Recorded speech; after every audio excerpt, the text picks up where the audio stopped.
नमस्कार. ठरलं तर मग ह्या मालिकेमध्ये आज आपल्याला असं पाहायला मिळणार, इथे केसबद्दल अर्जुन वाचत असतो आणि इथे त्याच वेळेला सायली त्याच्यासाठी कॉफी घेऊन आलेली असते. तिच्या हाताला काहीतरी जखम दिसते. लाल लाल का दिसतोय म्हणून तो तिच्या हाताला हातात घेऊन पाहू लागतो. तर ती सांगू लागते, अहो मला ना थोडं चटका बसला तव्याचा. तर तो म्हणतो, चल मी तुला मलम लावून देतो. तर ती म्हणते, नाही मला प्रतिमा आत्याने मलम लावून दिलं आहे. ते दोघंजणं तिकडे गप्पा मारत असतात. इकडे नवऱ्याचं कौतुक करण्यासाठी प्रिया ही त्याच्या नवऱ्यासाठी कॉफी घेऊन आलेली असते आणि त्याला कॉफी देऊन म्हणते की टेस्ट करून बघा, तुला आवडेल तशी मी आज कॉफी बनवण्याचा प्रयत्न केला आहे. त्याला खुश करण्याचा प्रयत्न इथे प्रिया करत असते. तो कॉफीचा एक घोट घेऊन पाहतो तर ते एकदम निचट असं लागू लागतं. तर ती त्याला विचारते, कसं झालं आहे? तर तो म्हणतो, अजिबात चांगलं झालेलं नाही, जणू काय मी गरम दूधच पितो आहे असं वाटतंय. अजिबात कॉफीचा फ्लेवर त्याच्यामध्ये आलेला नाही, खूपच कमी कॉफी घातली वाटतं. असं म्हटल्यानंतर ती त्याला म्हणू लागते की मी नक्की पुन्हा प्रयत्न करेल. तो रागारागाने निघून जातो. तर प्रिया म्हणू लागते, याच्यासाठी कितीही करा, याचं तोंड वाकडं ते वाकडंच राहणार. आणि इकडे अर्जुन सायली बोलत असतात.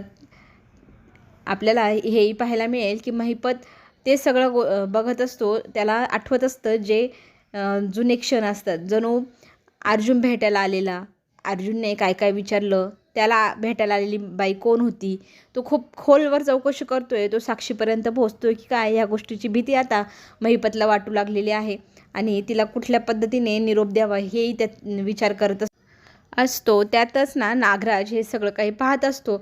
नागराज आता महिपतला विचारू लागतो, का रे कसला विचार करतोय? तर तो काहीही उत्तर देत नाही. तर इथे नागराज चिडवू लागतो, अशी सुमची गोळी खाऊन बसत जा, कुणाला काही सांगायचं नाही. मेलेल्या मुलीची आठवण काढायची आणि रडत बसायचं. जर कुणाला काही सांगितलं तर बघ असेही धमकी देऊ लागतो. तर महिपत ऐकतो हे सगळं. नाग्याला म्हणतो की आता बस झालं तुझं, खूप ऐकून घेतलं आहे. तुला काय वाटतं मी शांत बसले म्हणजे मी काहीच करू शकत नाही?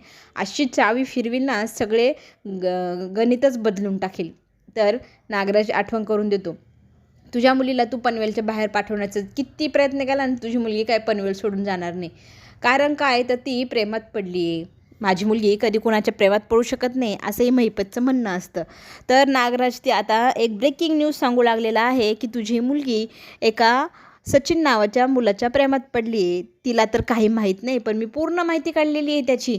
सचिन नावाचा मुलगा हा अस्मिता म्हणजे अर्जुनच्या बहिणीचा नवरा, आणि तो फिरवतोय आता तुझ्या मुलीला, गंडवतोय तो तिला, आणि तिला ह्या गोष्टीची एवढीशी जाणीवही नाही, माहितीही नाही.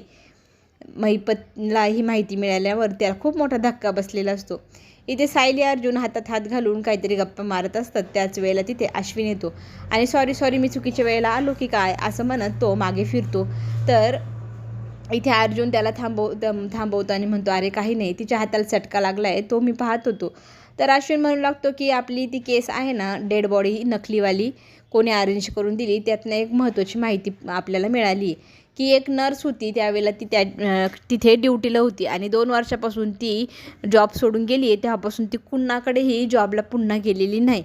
तर हा काय प्रकार आता हा कुणाला माहीत नाही. पण इथे आता सायलीने अंदाज लावला आहे की तिला बहुतेक कोणतरी धमकवलेलं असेल किंवा ती त्या केसमध्ये सामील असेल. आता तिला कोणतरी गायब केलं असू शकतं का, अशा वेगवेगळे तर्कवितर्क इथे लावण्यात येत असतात. अश्विन म्हणतो, मला जितकी माहिती मिळाली मी तितकी तुम्हाला देण्याचा प्रयत्न करेल. त्या मुलीचा पत्ता ते सगळं काही तो आता अर्जुन सायलीच्या ताब्यामध्ये देतो. अर्जुन सायलीच्या पुढे आता नवीन आव्हान उभं आहे, त्या व्यक्तीला शोधणं, त्या व्यक्तीची माहिती मिळवणं आणि तिच्याकडनं ह्या केस संदर्भात काही माहिती मिळती का हे सगळं बघणं. अर्जुन म्हणू लागतो, आपल्याला लवकरात लवकर तिच्यापर्यंत पोचायला हवं. तिच्याकडनं भरपूर माहिती अशी मिळेल जी आपल्याला पुढे भरपूर गोष्टी ज्या दबलेल्या आहेत त्या खोलून काढण्यात मदत होईल. तर सायलीही म्हणू लागते, लवकरात लवकर आपण ह्या सगळ्या गोष्टींची चौकशी करू, त्या व्यक्तीला शोधून काढू आणि तिकडे जाऊन त्या मुलीशी बोलण्याचा मीही प्रयत्न करेल. आपण उद्याच जाऊया असं सायली अर्जुनला म्हणू लागते. अश्विन त्या दोघांना त्या बाईचा ॲड्रेस वगैरे देऊ लागतो. इथे महिपतला जेव्हा नागराज सांगतो ना, तुझी मुलगी अस्मिताच्या नवऱ्याच्या प्रेमात पडली आहे, तिला त्याने गंडवलं आहे, तर हे सगळं सत्य कळवल्यावर महिपतला खरंच खूप मोठा धक्का बसतो की असं कसं शक्य आहे. माझी मुलगी कधीच कुणाच्या प्रेमात पडूच शकत नाही, कारण तिला मी तसं शिकवलंच आहे. पण इथे नागराज म्हणू लागतो की तुझी मुलगी आता खऱ्या प्रेमात पडली पहिल्यांदा. इतके दिवस तिने प्रेमाचे नाटकं केले होते, पण आज जी प्रेम करते ती खरं प्रेम आहे. त्या प्रेमासाठी ती फार वेडी झाली आहे. त्याच्यासोबतच ती त्या घरात राहत आहे, त्याला घेऊन राहते, त्याला सोडून ती कुठेही जाणार नाही. आणि तुझी टिमकी मिरवतोय ना तुझ्या मुलीची, ती आता मिरवू नको. तुझी मुलगी चांगलीच अडकली आहे. अर्जुन नक्कीच तिला शोधून काढेल. अस्मिताच्या नवऱ्यामुळे तीही पकडल्या जाईल, असं म्हणत नागराज जोरजोरात हसू लागतो. इकडे सकाळी सगळेजण नाश्त्यासाठी तळमळत असतात. इथे छान प्रकारे खिचडी बनवत असते सायली. खिचडीचा वास किती छान दरवळतोय असं म्हणत सगळेजण कौतुक करतात. सायली म्हणते, खिचडी काय फक्त उपवासालाच खायची का? आपण नाश्ता म्हणून सगळ्यांना आवडते म्हणून पण करून खाऊ शकतो ना. त्यातच अर्जुन येतो आणि सायलीला म्हणू लागतो की चल चल लवकर चल, आपल्याला जायला उशीर होते. अशी त्याची गडबड सकाळची सुरू होते. तर इथे रविराज त्याला म्हणू लागतो, अरे काय सारखी गडबड करत असतो, निवांत थोडंसं नाश्ता तरी कर, किती घाई गडबड.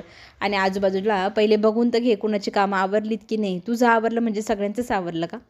रविराज काकाच्या हामध्ये हा मिळवत इथे सायली म्हणू लागते, हो ना, दरवेळेला हे असंच करतात. त्यांचं आवरलं की चल चल चल करत असतात. माझं आवरलं की नाही, मी काय करते ह्या गोष्टीकडे त्यांचं लक्षच नसतं. प्रतिमात्याही त्यात भर घालू लागते की तुम्ही एवढं त्याला समजवताय, तुम्ही तुमच्या वयात काय करायचं आठवतात का?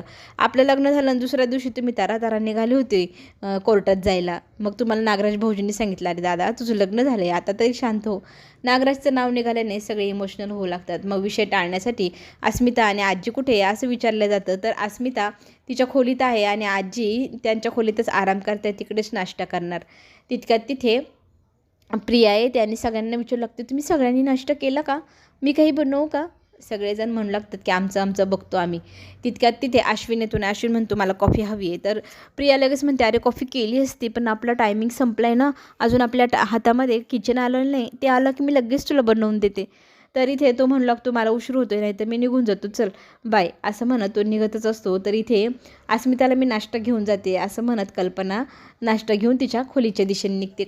कल्पना येण्याच्या अगोदर इथे ना आजीने अस्मिताला एक काम दिले की रोज डायरी लिहायची, 2-4 ओळी लिहायच्या, चांगल्या घटना आठवायच्या. पण तिला काही तसं सुचतच नसतं. त्यात ना चॅटिंग करत असतो इथे तिचा नवरा सचिन तिच्यासोबत. तर त्याचे छान छान मेसेजेस पाहून तिला बरं वाटत असतं. त्याच वेळेला तिची आई तिच्यासाठी नाश्ता घेऊन खोलीत येते आणि म्हणू लागते की लिहिले की नाही काही शब्द, काही ओळी? तर ती म्हणू लागते, हो ना मम्मा, बघ किती लिहिले. तर डायरी पाहिल्यानंतर कल्पना इथे डोक्याला हात लावते आणि म्हणते, अगं बाई, खरंच तुमच्या आजकालच्या पिढीला ना काय लिहावा, काय बोलावा काही सुचत नाही. खरंच चांगली गोष्ट म्हणजे रोज 10 ओळी लिहिल्या पाहिजे.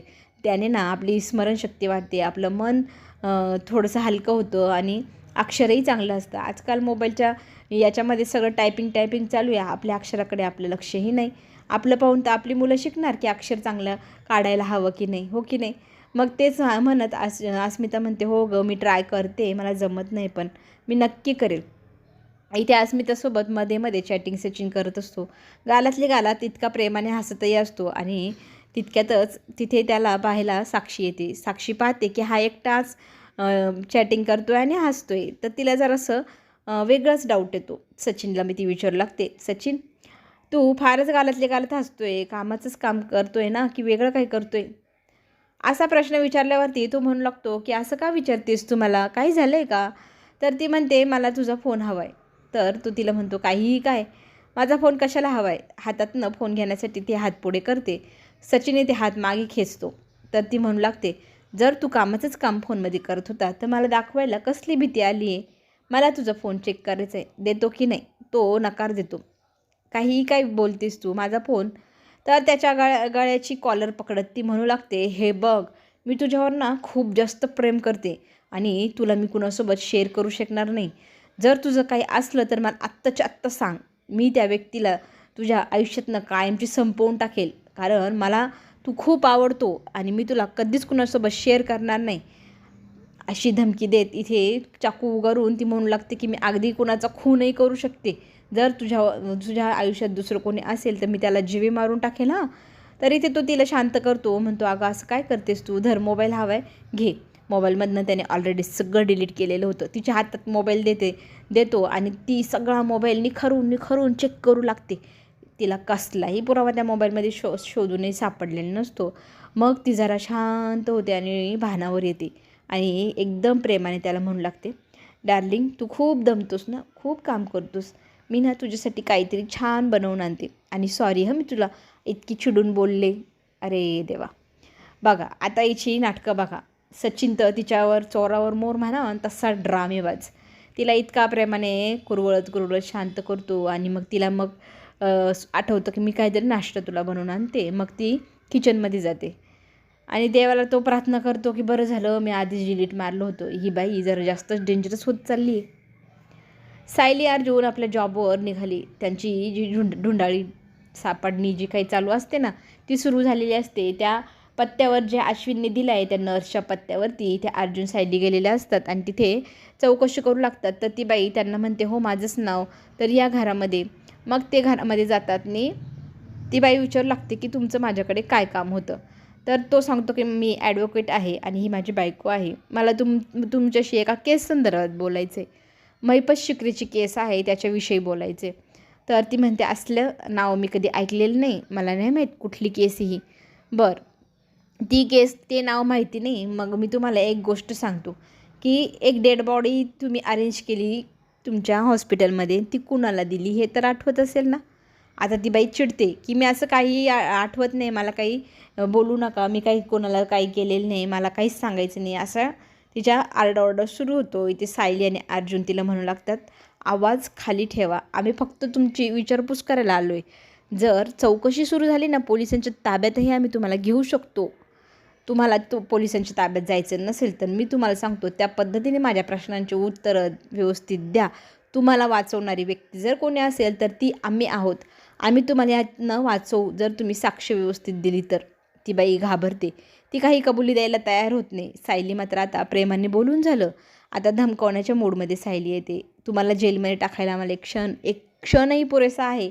तुम्ही बोललेलं खोटं, त्याच्यातनं आम्ही तुम्हाला जेलमध्ये टाकू शकतो. ही धमकी ऐकल्यानंतर ती बाई स्वतःला सावरण्याचा आणि सावध होण्याचा प्रयत्न करते. काय करावं तिला कळेना. इकडे नेहमीप्रमाणे घरामध्ये स्वयंपाकाची तयारी चालू असते. खमंग वास किचनमधनं येत असतो. प्रतिमा त्याचं कौतुक करत असते आणि तिथे छान त्यांच्या गप्पा रंगलेल्या असतात. आणि आता अर्जुन सायलीच्या लग्नाचा वाढदिवस होते म्हटल्यावर काहीतरी करायला हवा अशी प्लॅनिंग आता कल्पनाची सुरू झालेली असते. अर्जुन सायली त्या बाईला आता प्रेमाने बोलून झाल्यानंतर ती तयार झाली नाही. मग तिला घाबरवायला सुरुवात करतात. तुम्हाला जेलमध्ये जायचं नसेल तर आमच्या बाजूने उभे राहा, आम्हाला सगळं सत्य सांगा, आम्ही तुम्हाला मदत करण्यासाठी आलो आहे, मी तुम्हाला ह्या केसमधनं बाहेर काढू शकतो. आता ती बाई पुढे काय करेल हे पाहण्यासाठी आपल्याला पुढील भागात पाहायला लागेल. आणि इथे पुढील भागामध्ये असंही पाहायला मिळेल की अर्जुन सायली संध्याकाळी रूममध्ये येतात. सायलीसोबत अर्जुनला गप्पा मारत असतात. तिला आठवतं की किचनमध्ये हे बाकी आहे ते बाकी, ती तिथून निघून जाते. आता अर्जुन तिच्यावर रागवतो, रुसून बसलेला असतो. दरवेळेला तुला किचन आठवत असतं, माझ्यासोबत रोमॅन्टिक काही वेळ घालवतच नाही तू. तर ती म्हणू लागते की किचन सांभाळणं एवढं सोपं वाटतं का. तर तो म्हणतो जॉबही सोपा नसतो, मीही ऑफिसला जातो, मी पण जॉब करतो. तर दोघंजण आता एकमेकांवर रागवलेले रुसलेले असतात. आपण एक दिवसासाठी आपली जागा चेंज करूया, तुम्ही उद्यापासून किचनमध्ये, मी तुमच्या ऑफिसमध्ये, असा आता झेंडा सायलीने उचलला आहे, अर्जुनने पण उचलला आहे. चला तर मग पुढे जो ट्विस्ट येणार, जी गंमत पाहायला मिळणार ते पाहायला सज्ज व्हा. चला आपण पुन्हा भेटू. धन्यवाद.